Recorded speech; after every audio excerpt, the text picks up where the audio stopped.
Get ready. 5 seconds.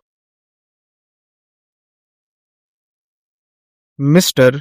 Vice Chairman, I rise to associate myself fully with the resolution and the concern which has been expressed from all the various sections of the House regarding the urgent necessity of developing rural industries.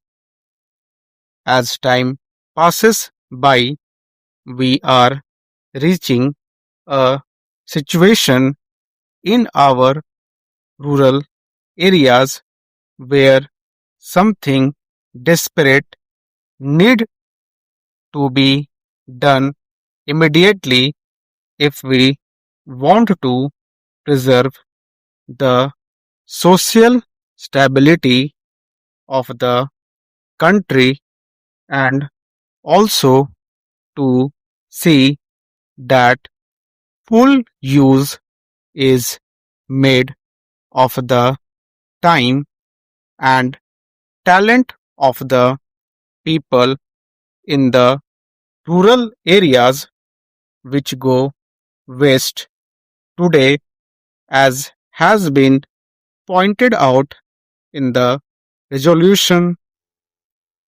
Sir, the Planning Commission and the Government of India have applied their minds to the various isolated aspects of rural industries, and some valuable reports have been published and some important recommendations have been made in these reports which need consideration, but unfortunately there is no high level decision regarding the various issues which face the country as far as the problem of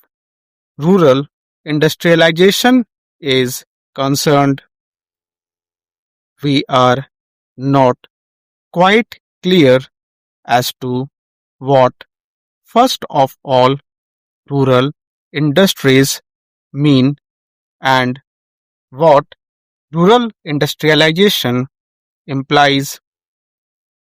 Does rural industrialization mean the utilization of local resources in order to meet the local needs, or does rural industrialization imply the creating of surplus in the rural areas which could be exchanged with the surplus in other centers of the country and thereby create a richer life for the rural areas?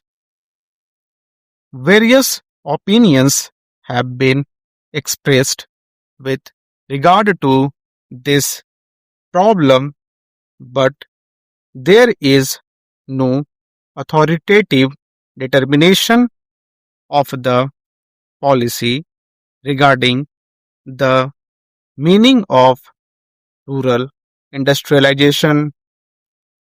It has been suggested that if such imports of capital and skill from urban centers were to mean merely the multiplication of industrial centers in the rural areas, such an industrialization of the rural areas would nullify the advantages that are likely to accrue as a result of the rural industrialization. The time has come when some decision has to be taken as to what we really mean by this rural industrialization. There is also difference of opinion regarding the authority that should undertake the responsibility for this rural industrialization.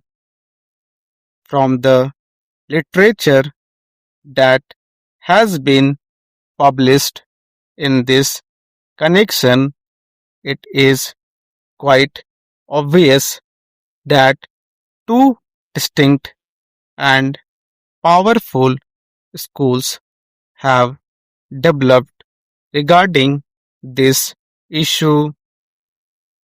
On the one hand, there are people who believe that the task of rural industrialization should be entrusted to the village panchayats